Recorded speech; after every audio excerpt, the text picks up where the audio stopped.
sido muy dañada en este sentido. A veces no somos conscientes, por eso es necesario hablar de este tema. Voy a hablar rápidamente de cifras, porque las cifras son la prueba, ¿no? Es como la prueba del algodón, digamos. No sé por qué se atasca. Apunta para allá. Ahora. Bueno, mujer y pobreza, he de decir que de los 1.200 millones de pobres en el mundo, el 70% son mujeres. Es decir, que la pobreza tiene rostro de mujer.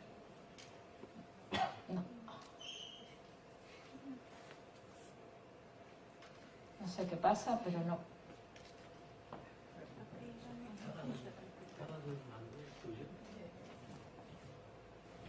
Sí.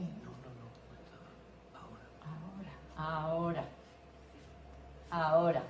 En cuanto al analfabetismo, que sepáis también que las mujeres nos llevamos la palma en el índice de analfabetización. Están sin escolarizar en todo el mundo unos 31 millones de niñas y 16 millones de niñas nunca irán a la escuela. Lo que llaman familias monoparentales, yo he puesto familias monomarentales, el 83% de este tipo de familias están encabezados por mujeres que además tienen que conciliar trabajo, etcétera, etcétera, ¿no? Este concepto es muy importante dentro de lo que es la igualdad o el feminismo, y es la corresponsabilidad. Corresponsabilidad es el reparto equitativo de las tareas de la casa y de educar a nuestros niños, importantísimo. Corresponsabilidad es compartir esas tareas. Hoy por hoy se sabe que solo un 15% de hombres asume las tareas domésticas frente al 46% que todavía son solo las mujeres las que las asumen. Y el cuidado de menores de edad también recae mayoritariamente en las mujeres, un 40,2% frente al 4,8% de hombres. Y esto es importantísimo también, ¿vale? Conciliación es otra palabra que yo creo que hoy también se oye mucho, ¿no? Es la posibilidad de compaginar el trabajo fuera de casa con las tareas y cuidados del hogar, conciliar las dos responsabilidades. Dice que las mujeres dedican 14 horas más a la semana a las tareas del hogar, incluidas los hijos, ¿no? Y del total de personas que están acogidas a algún tipo de medida de conciliación, el 70% son mujeres. Es decir, que las mujeres realizamos una cantidad 3 veces mayor que los hombres de trabajo en casa y de cuidados de menores o de mayores no remunerados.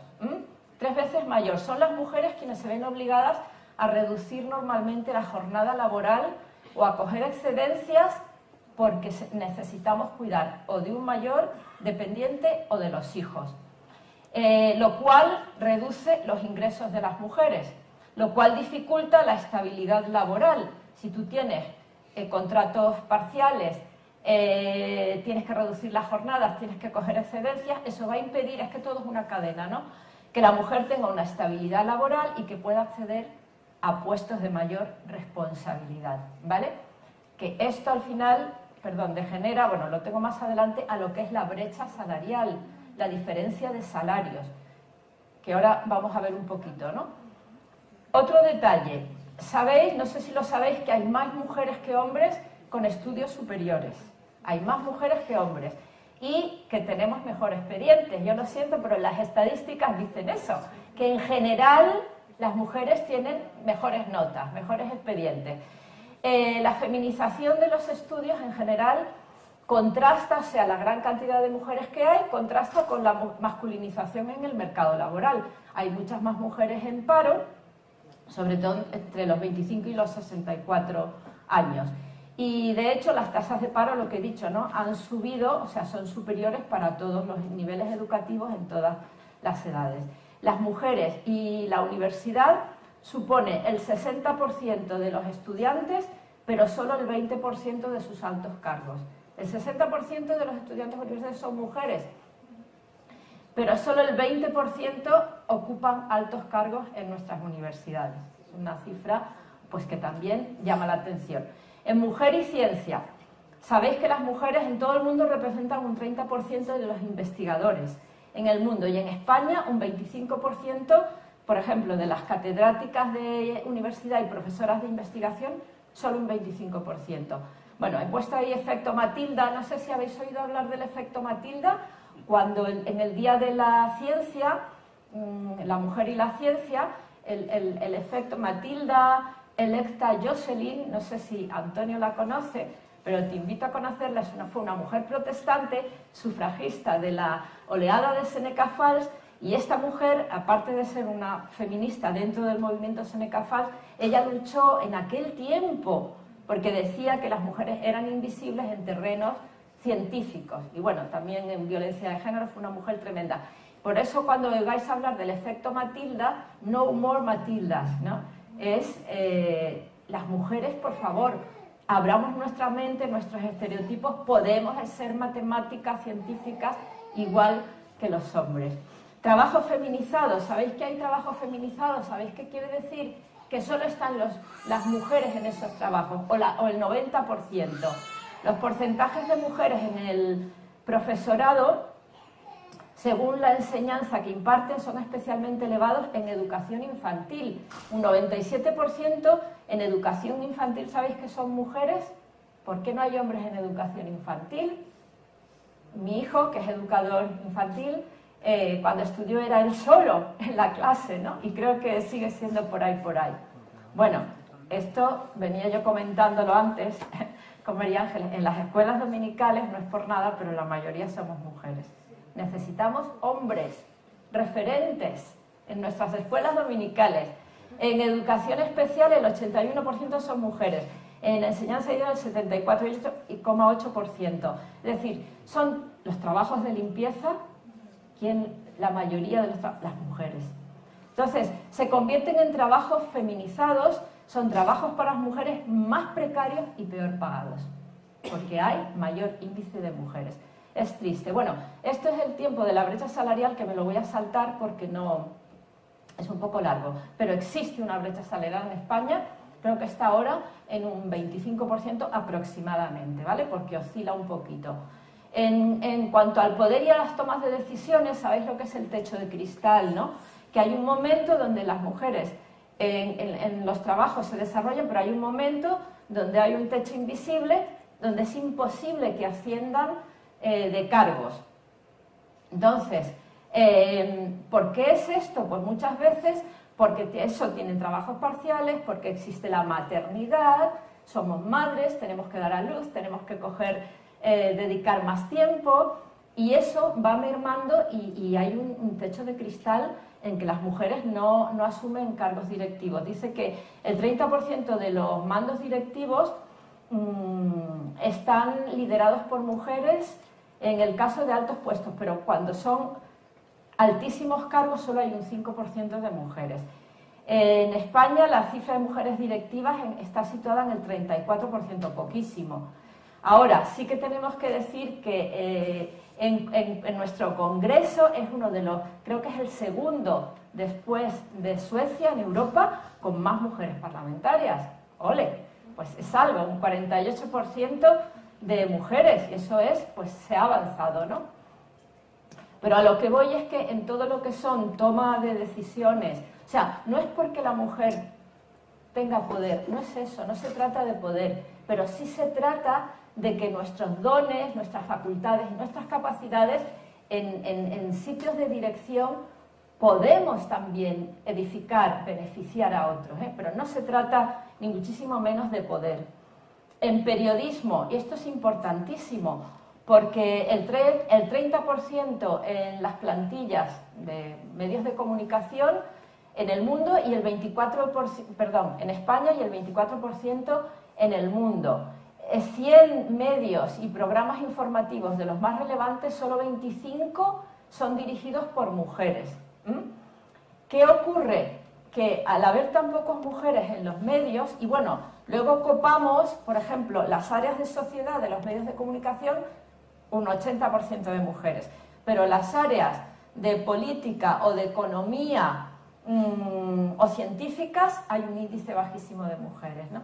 Pero esto es muy importante porque al no estar en los medios de comunicación o estar en puestos poco relevantes, la perspectiva de las noticias con temas de mujeres importantes, las noticias con temas de igualdad, no aparecen. Y siguen apareciendo noticias con estereotipos, noticias que nos encajan en el mismo punto. Entonces, esto es algo a conquistar, ¿no? En violencia contra las mujeres, bueno, para hacerlo rápidamente, a nivel mundial 137 mujeres son asesinadas diariamente por su pareja o por un miembro de la familia. Las leyes para abordar la violencia contra la mujer aún no están disponibles. Solamente 153 países de 194 las aplican. Hay países, por ejemplo, Rusia, no hay una ley de violencia de género todavía. Bueno, y otros países orientales, pero por no ir demasiado lejos, ¿no? Estos son los últimos datos de violencia de género. Solo resaltar que en este año pasado ha habido 49 víctimas, creo que lo sabréis. Bueno, es alarmante, solo 11 mujeres en el mes de diciembre y al empezar el año 4 de golpe, en lo que llevamos de año, dejando 38 huérfanos. Y son 1.184 mujeres asesinadas desde el 2004, que es cuando se empezaron las estadísticas. En el 2004 es cuando se promulga la Ley Integral de Violencia de Género, que sí que ha sido una buena ley. Hay un antes y un después. Hay que mejorarla, hay que, por supuesto, pero porque, como yo decía al principio, las leyes no solucionan todo el problema, ayudan, pero el problema es mucho más profundo, ¿verdad? El problema está aquí y aquí, en el ser humano. Y ahí es donde solo Jesús puede cambiarnos, ¿no? Rápidamente, tema de trata, esclavitud sexual, matrimonio forzados, mutilación genital. Estos temas están englobados en lo que se llama violencia contra la mujer, ¿vale? Violencia de género, según la ley española, aunque se tiene que modificar, violencia de género es cuando la agresión es por parte del marido, es marido, pareja, ¿no? En general, aunque los términos se mezclan mucho. Pero la violencia contra las mujeres son también la trata, la esclavitud sexual, los matrimonios forzados, la mutilación genital, y yo añadiría la prostitución y añadiría los vientres de alquiler. Porque la prostitución, la trata, y aquí tenemos una especialista, la esclavitud sexual son caras de una misma moneda. La prostitución alimenta el que haya trata, alimenta el que haya explotación. Aun cuando digan que, bueno, es que hay un tanto por ciento de mujeres prostitutas que lo eligen libremente. No es así, pero aunque fuera así, es denigrante, va contra la dignidad de la mujer y perpetúa estereotipos de género contra los que tenemos que luchar, ¿no? Así que no hay por dónde cogerlo. Y esto, fijaros qué cifras, 25 millones de personas traficadas, 72% son mujeres y de ese el 95% víctimas de explotación sexual. Es terrible, o sea, está clarísimo. Matrimonio forzado, 650 millones. Mutilación genital. Dice que en Europa se calcula que hay 500.000 víctimas. 180.000 más están en riesgo, Dios mío. Eso es terrible. Esto es una realidad. O sea, contra esto, ¿qué argumento? Esto es una realidad. Lo digo porque todavía hay personas que niegan la violencia contra la mujer. Todavía. No, con estas cifras no podemos negarlo. ¿Se estará legislando mejor o peor?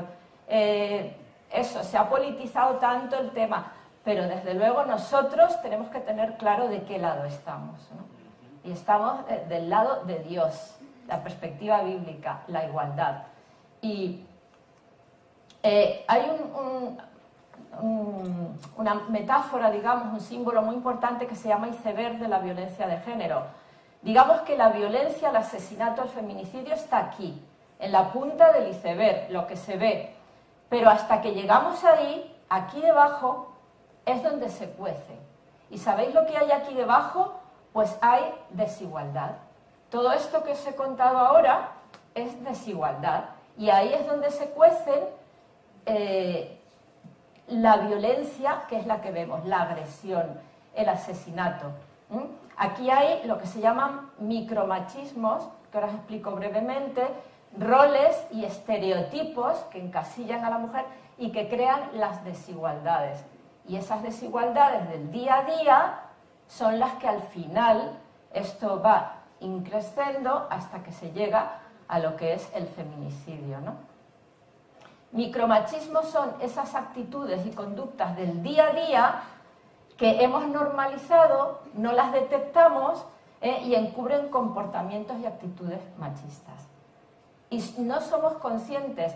Aquí, vamos a ver, quiero aclarar eso, ¿no? Que el feminismo desde una perspectiva bíblica, porque a veces los varones se sienten atacados, y para nada, porque esto no es decir, es un problema de todos como sociedad, ¿entendéis? Y al final el origen de todo, como decía Ángel, son las estructuras de pecado, y esas las llevamos en nuestro corazón, y solamente Jesús puede hacernos volver a esas estructuras de la creación, ¿no?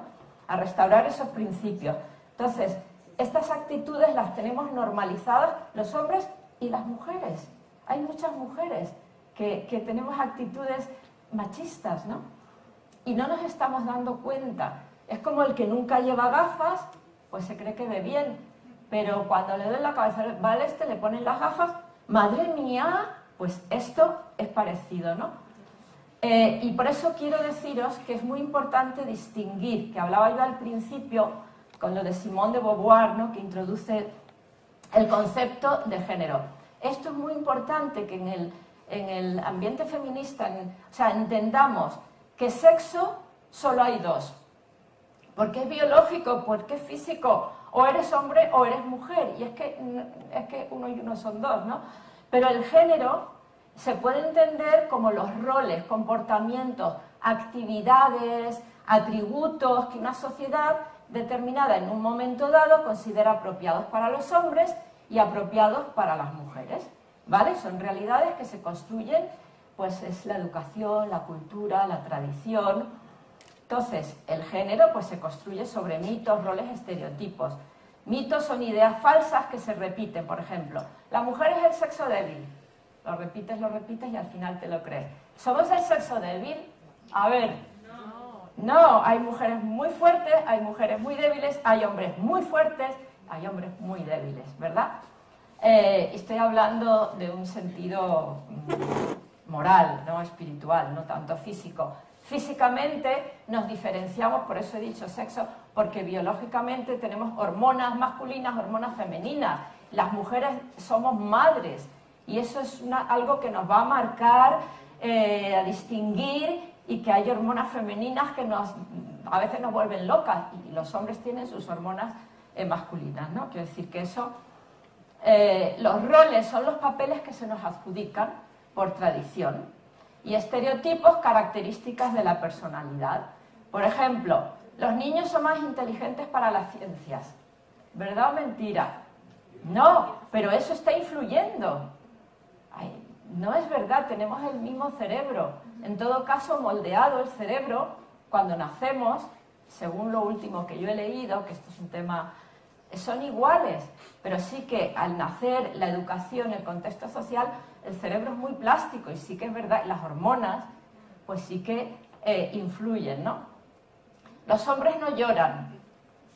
¿Cómo que los hombres no lloran? Claro que sí, es bueno llorar cuando hace falta. Las niñas son más presumidas, las niñas se tienen que arreglar, la sexualización de las niñas, terrible, ya les vas marcando un patrón. Las mujeres son más sensibles. Pues no, hay hombres muy sensibles. O sea, esto es lo que llamamos estereotipos que nos van encasillando y nos van marcando, ¿no? Las mujeres no valen para dirigir. Pues tampoco, ¿verdad? Los niños juegan al fútbol, las niñas pues con muñecas y esto, aunque parezca una tontería, no lo es, porque qué importante es que un niño desde chiquitín sepa que él puede cocinar y que él puede cuidar de los hijos y del bebé. No importa, o sea, aquí tenemos que abrir un poco nuestra mente, ¿no? En este sentido. Los hombres son más agresivos, los hombres son violentos por naturaleza. Estos son mitos y estereotipos que nos vamos creyendo. Las niñas, las princesas, bueno, todo este perfil que se crea, ¿no? Paso rápido, la imagen, ¿veis? Pues esta la vi en una revista y me gustó. Es un niño jugando con una cocinita, haciendo comida con un bebé detrás. Pues me parece una imagen magnífica, porque este niño está ya, la paternidad, ¿no? Es decir, si la igualdad lo que se trata, yo creo que con el feminismo todos ganamos, la sociedad gana, la iglesia gana. Y qué bonito, ¿no? Que como padres los hombres se desarrollen, que eso es parte de su responsabilidad, ¿verdad? La ternura, en fin, tantas cosas. Por ejemplo, cuando le dices a un niño, ¿y tú? ¿Cuántas novias tienes? ¿Cómo que cuántas novias? Estamos ya marcando que los niños y los chicos pueden tener muchas novias. Mal, muy mal. O a las niñas, ¿y tú ya tienes novio? Una niña, no le digas eso, si es que no está en edad de... Todas estas cosas influyen. La hipersexualización, que esto es muy importante, relación entre pornografía, está haciendo un daño tremendo la pornografía. De ahí la violencia sexual, las manadas, porque en la pornografía se aprenden modelos absolutamente violentos. Y esos modelos, nuestros adolescentes, que hay un repunte de violencia en los adolescentes, en parte es por la influencia de los modelos en la pornografía. Cuidado, de verdad, y en las iglesias se mete. Es decir, tenemos que ser realistas, ¿verdad? Y que sepamos que esta hipersexualización, yo respeto, ¿no? Pero desde luego esto nos hace mucho daño como mujeres. Fijaros, esto es un anuncio de Dolce & Gabbana que retiraron, esto fue hace unos años ya. Es un conjunto de hombres sobre una chica. Esto se tiene que prohibir. Ya hay un observatorio contra la violencia y de la publicidad que, bueno, pues que controla este tipo de cosas. La cultura de la violación es cierto que se fomenta con este tipo de cosas. ¿Habéis oído hace poco los insultos machistas en un colegio mayor? ¿Os enterasteis de la noticia? Terrible. No he reproducido aquí el diálogo porque me daba vergüenza. No merece la pena repetirlo, pero es muy fuerte. Buscarlo en internet, las palabras que se decían los chicos de ese colegio mayor a las chicas del colegio de enfrente, porque es muy fuerte. Eso está ahí, quiero decir, eso son realidades y eso lo tenemos que denunciar. Entrevista de trabajo a mujeres. Hace poco ha salido una aerolínea que ha hecho una entrevista para azafatas o de vuelo y exigió a las candidatas que se pusieran en ropa interior para ver si tenían las medidas o lo que fuera, que le enseñaran los dientes. Todavía esto ocurre. Hace poco también en un cuartel se rifaban una prostituta para pasar un rato, era una rifa de un concurso. Esto ocurre. Ellas beben gratis, el anuncio en un pub, el entrenador del Rayo Vallecano, esto fue hace 2 años o 3, se le pilló en un WhatsApp y fijaros, nos falta hacer una como los de los tal. Tíos, nos falta ir y que cojamos a una, pero que sea mayor de edad para no meternos en jaris y cargárnoslas ahí todos juntos. Eso es lo que une a un staff y a un equipo. Esto es muy fuerte, esto se da. Lo que quiero traer conciencia, fue el equipo de voleibol de Noruega, que son obligadas a ir en bikini las chicas. Entonces ellas se posicionaron y dijeron que no querían ir en bikini a jugar porque es muy incómodo y porque no es necesario. Fijaros ya el estereotipo, ¿no?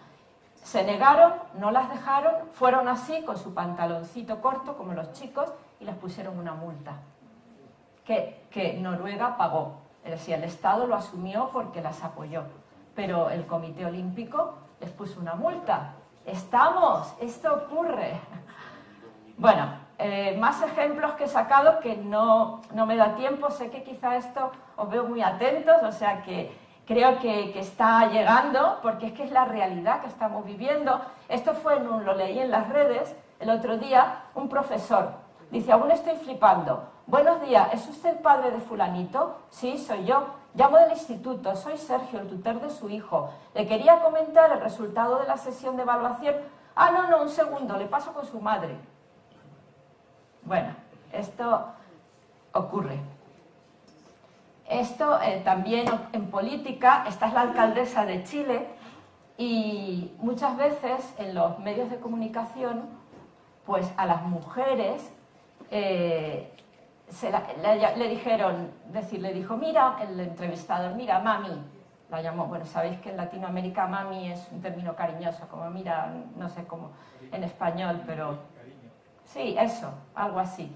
Y entonces ella les paró y le dijo, ni soy tu hija ni soy tu mami, soy Iracy. Me puedes llamar por mi nombre o alcaldesa de Santiago, que ese es el cargo que tengo por elección popular. Y bueno, se originó ahí todo un debate, igual que Ana Pastor, una vez, el presidente de Ecuador, entrevistando a Ana Pastor, nuestra periodista, y él le llamó, mira, Anita. Entonces, ese lo vi yo en directo, la cortó en seco y le dijo, Anita no. Dice, entonces, ¿cómo te llamo? Dice, mi nombre es Ana y me trata de usted. Que es lo profesional, a que a un hombre no le hacen eso. Mira, papito, no le hacen eso. Mira, Vicentito, al del telediario, no le hacen eso. Bueno, este es el de Ana Pastor. Esto fue la presidenta de Europa cuando fue a una entrevista en Turquía. Le pusieron 2 sillones, se sienta el presidente de Turquía, el secretario de Europa, del Consejo de Europa, y a ella la dejan de pie. Se tuvo que sentar aquí en un sillón aparte. Esto salió en las noticias. Esto dio la vuelta al mundo. Bueno, termino. Todos podemos hacer algo. Tenemos que tomar conciencia. Esto también ocurre en las iglesias. Vamos a ver, las iglesias no somos perfectas. Estamos aprendiendo. Y por eso es tan importante traer estos temas a nuestras iglesias. ¿Qué podemos hacer? Transformar las mentes, lo que decía. Las leyes son importantes y hay que hacer buenas leyes, buenos jueces, buenos abogados, pero hay que transformar la mente. Y yo creo que somos expertos. Nosotros, desde la pastoral, pero sobre todo Jesús. Jesús es experto en transformar las mentes y sobre todo en liderazgo. Reflejar la igualdad de manera concreta en la vida diaria de la Iglesia. En la vida diaria de la Iglesia ocurren cosas, yo las he visto. Entonces, respeto a la mujer, cariño, es un ser respetable. En cuanto a los roles, yo sé que aquí hay, quizá, bueno, aquí no en esta denominación en concreto, hay otras denominaciones que sí que limitan el rol de la mujer o los dones de la mujer. Pero bueno, yo de eso no he venido a hablar, pero mirar todo aquel rol o estereotipo que merme tu desarrollo como mujer en el sentido de tus capacidades, las capacidades que Dios te ha dado, los dones que Dios te ha dado.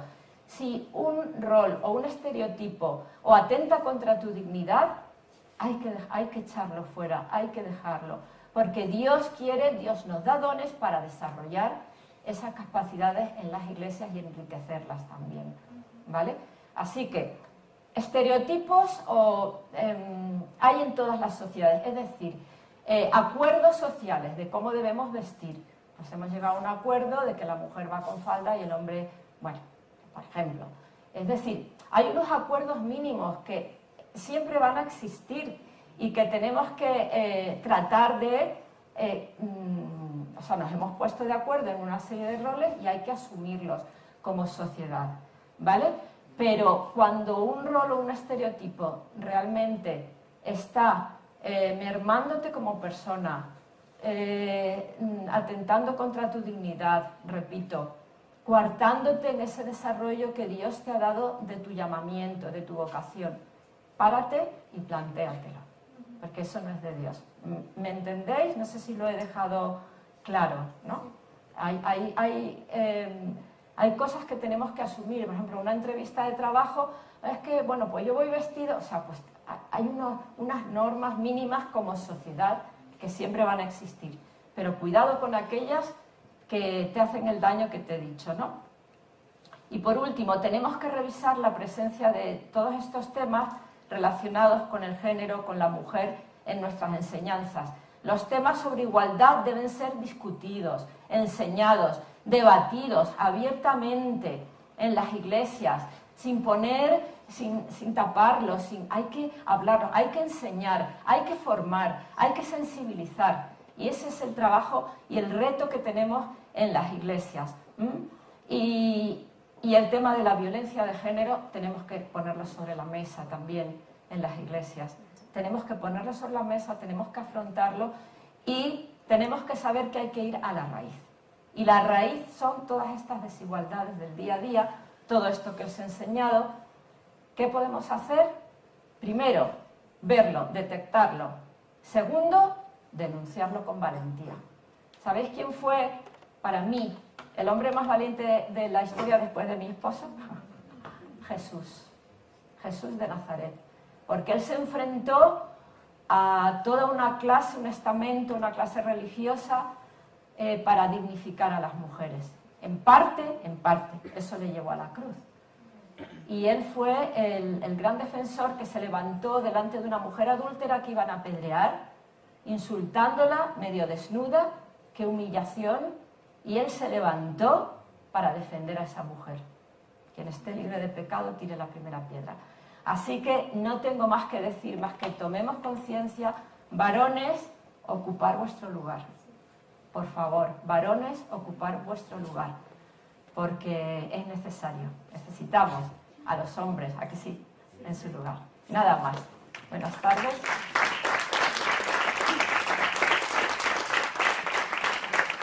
Quedan 10 minutillos para si tienen alguna pregunta para alguno de los tres. Sí.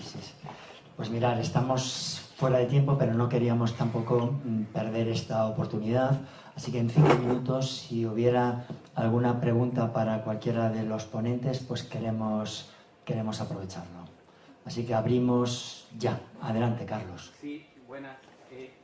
Me gustaría preguntar cómo reconcilian ustedes el feminismo bíblico, del cual yo soy parte y suscribo a todo lo que han dicho, con este feminismo extremo que lleva a legislar o que lleva a concientizar a la gente a que la mujer es superior al hombre.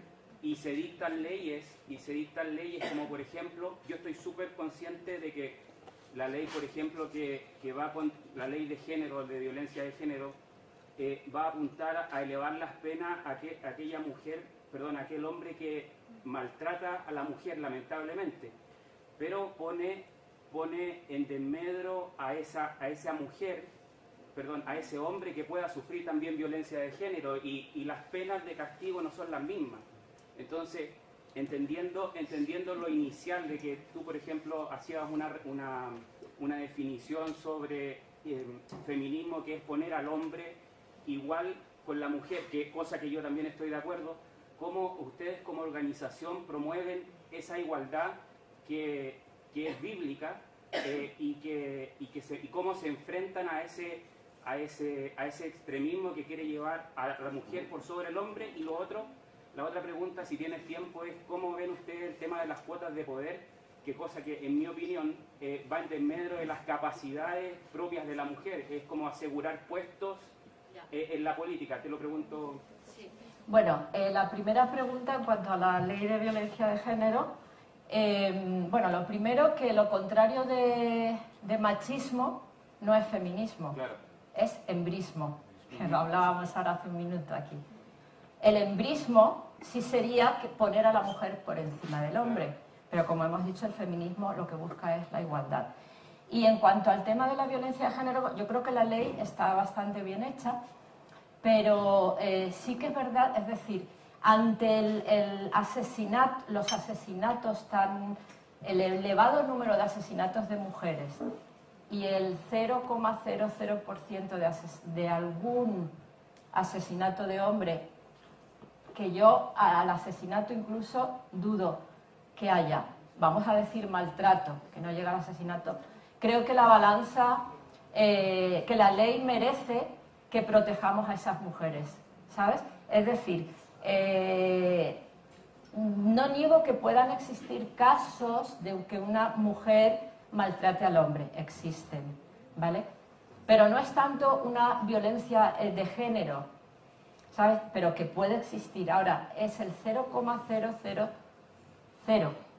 Entonces, ante ese desequilibrio de balanza, o sea, no tenemos más que mirar los números y todos los datos que he dado. Ante eso, creo que la ley tiene que proteger la vida de esas mujeres y de las niñas. Y también, si un hombre es maltratado, tiene que denunciar. Y la mujer tiene que... Pero el delito, yo digo, yo no soy abogada ni soy experta en leyes, pero tienes que ver el desequilibrio que hay. En uno está la vida en juego, en otro hay poquísimas, tal, y la ley tiene que proteger a la mujer. Sí, solamente digo que bajo ese concepto se podrían, en unas décadas más, se podría caer también en el otro extremo. Obviamente no estamos queriendo eso, pero digo que en ese deseo de ser todos iguales, creo que aunque ese 0, algo por ciento, porque voy a la raíz a decir que un homicidio de un hombre vale menos que un homicidio de una mujer. No. Entonces ese es el punto, digo, que las leyes en cuanto a la igualdad lo puedan posicionar a todos por igual. Entiendo que esa ley tiene un propósito y es desincentivar el femicidio. Exactamente, desincentivar y erradicarlo. Exactamente. Yo creo que ojalá, es que lo que vemos es que esto va en aumento, es decir, claro. Porque hay que mejorar las leyes y otras cosas más, no solo las leyes, es cuestión de la mentalidad, lo que hemos hecho hoy aquí, la educación. Pero hoy por hoy es así, entonces, bueno, esperemos que no es un deseo de que la mujer esté por encima, ni mucho menos. Y ahí también tenemos que confiar, en los tribunales y en los jueces, es que no nos queda otra. Que hay errores, seguro. Igual que en el corredor de la muerte hay gente inocente. Es decir, la justicia humana no es perfecta. Pero vamos a ver si legislan lo mejor posible. ¿Y lo de las cuotas? Y lo de las cuotas, a ver, yo hace años estaba de acuerdo con las cuotas en el sentido de que es que si no, no hay forma de que den entrada a las mujeres ni en la política, no había forma. Es que no había forma, o sea, era un tapón. En este sentido yo entiendo lo del patriarcado, que Ángel además es que lo ha dicho clarito, lo cual me alegro que ha sido un hombre el que lo haya explicado, ¿no? Entonces no había forma, eso era un búnker donde las mujeres no había forma de que entraran. Entonces, pues por ley. ¿No lo hace hacer? Pues por ley. Aquí 4 mujeres y 4 hombres. Yo en un principio entiendo que se tiene que hacer así, porque es que si no, no hay forma. No había forma, ¿sabes? Ahora, creo que se tiene que tender a quitarlo. A que de una forma natural haya cada vez igualdad de hombres y de mujeres. Eso creo que es lo idóneo, ¿vale? O sea, que estoy de acuerdo. Muy bien, ¿alguna pregunta? ¿Alguna otra pregunta? Sí, tenemos ahí a Alejandro. Adelante. Vale, creo que es una explicación acerca de lo que ya has comentado sobre el sexo y el género. Has dicho que en el apartado del género, el género se construye sobre mitos y estereotipos. Entonces mi pregunta circulaba alrededor de, haciendo también una conexión bíblica, ¿qué sería un ejemplo o una explicación de lo que es una feminidad quizás bíblica, o cuál sería ese ejemplo si no hay una distinción? No sé si me explico. Si no hay una distinción en... perdón.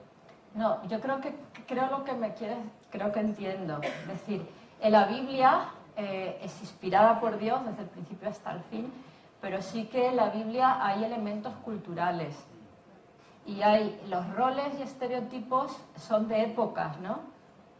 Entonces, bueno, pues en aquella época la mujer tenía un rol, como ha dicho también Ángel, patriarcal, o sea, que va evolucionando, pero en la Biblia hay un contexto cultural donde hay roles y hay estereotipos. No sé si... Claro, y cada época pues tiene, aunque hay estereotipos perpetuos por la mujer desde la caída, que es que la mujer ha sido maldita en ese sentido, o el hombre se enseñorea de ti. Eso es algo que ha perdurado a través del tiempo, ¿no? Claro, pero el feminismo entonces buscaría quitar los estereotipos y los mitos, ¿vale? Es una suposición. Entonces, al lograr eso, en el caso de que se lograra completamente, ¿cuál sería la distinción entre hombre y mujer? Claro, es que yo no he dicho que hay que eliminar, este es el matiz. El matiz es que hay que eliminar aquellos roles o estereotipos que atenten contra la dignidad de la mujer, que mermen tu posibilidad de desarrollar tus dones y tus capacidades, ¿vale? Y he dicho por eso justamente que en todas las épocas va a haber unos estereotipos culturales y que eso es un acuerdo de una sociedad, por ejemplo, antes una mujer se bañaba vestida hace siglos en una playa, ahora ¿cómo van?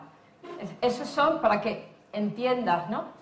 Entonces, siempre en todas las épocas va a haber acuerdos sociales sobre cómo nos vestimos, cómo tal, cómo ir a una fiesta de gala, o sea, esos son acuerdos. Tú no puedes ir a una fiesta en Zarzuela con un vaquero, son acuerdos. Entonces, a mí me da igual, a mí me gusta, pues no sé, mira, me maquilla un poco, quiero decir, eso ya va, hay mujeres que no les gusta, es libre, pero cuando un estereotipo o un rol te condena a un sitio donde tú no puedes desarrollarte como persona, como mujer, o que atente contra tu dignidad, entonces, fuera. No sé si me explico. Un estereotipo, un mito que te diga, tú eres niña y tú solo vales para ser peluquera, que con toda mi admiración a las peluqueras, pero se nos encasilla en el tema de la belleza, o tal, pero no se te ocurra una mujer que sea, yo qué sé, ingeniera, que por cierto, no sé si me has entendido, ¿me entiendes? Entonces, hay unos que nos hemos puesto de acuerdo y a mí no me importa, es que como sociedad hay acuerdos que tenemos que, pero hay otros y ahí es donde nos tenemos que posicionar, aquellos que atentan contra nuestro desarrollo y nuestra dignidad, ¿vale? Eso Sí, es un el poquito profesor lo que... Ángel puede matizar un poquito más. Perfecto, gracias Ángel. Sí, estaba pensando que en relación a lo que son las culturas, estereotipos de cada uno, eso no se puede pactar en un momento determinado. No se puede pactar en un momento determinado. Todas las culturas van evolucionando, cada uno se va posicionando y en este sentido pues todo depende también del concepto que se tiene del hombre o de la mujer. En el Nuevo Testamento, en la Biblia, tenemos varias culturas, muy parecidas todas, pero en el Nuevo Testamento aparecen, por ejemplo, hay un pasaje que me llama mucho la atención.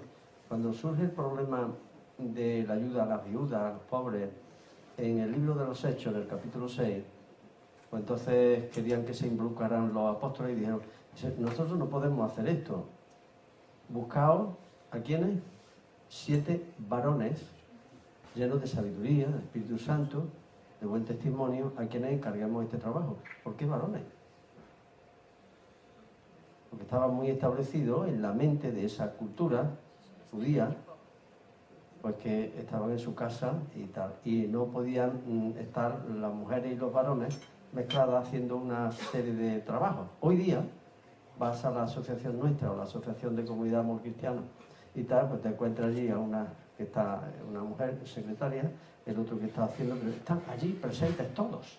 Pero públicamente no se podía hacer eso antes.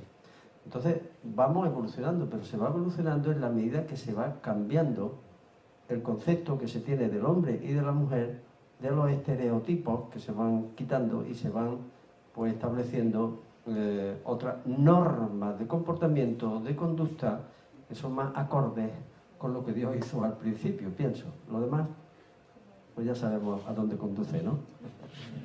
Muchas gracias, Ángel. Queremos ya terminar, daros las gracias a todos vosotros por estar con nosotros, a todas las personas que estáis en el canal de YouTube y que nos habéis seguido, y muy especialmente a Asun, Ángel y Antonio por esta exposición. Queremos terminar, pues en todo lo que se nos ha dicho hay un reto. ¿Qué vamos a hacer como iglesia? ¿Cómo vamos a reaccionar con esto? En esas últimas pautas que se nos dieron y muchas más que podemos hacer, lo que tenemos es que ser intencionales con estos asuntos.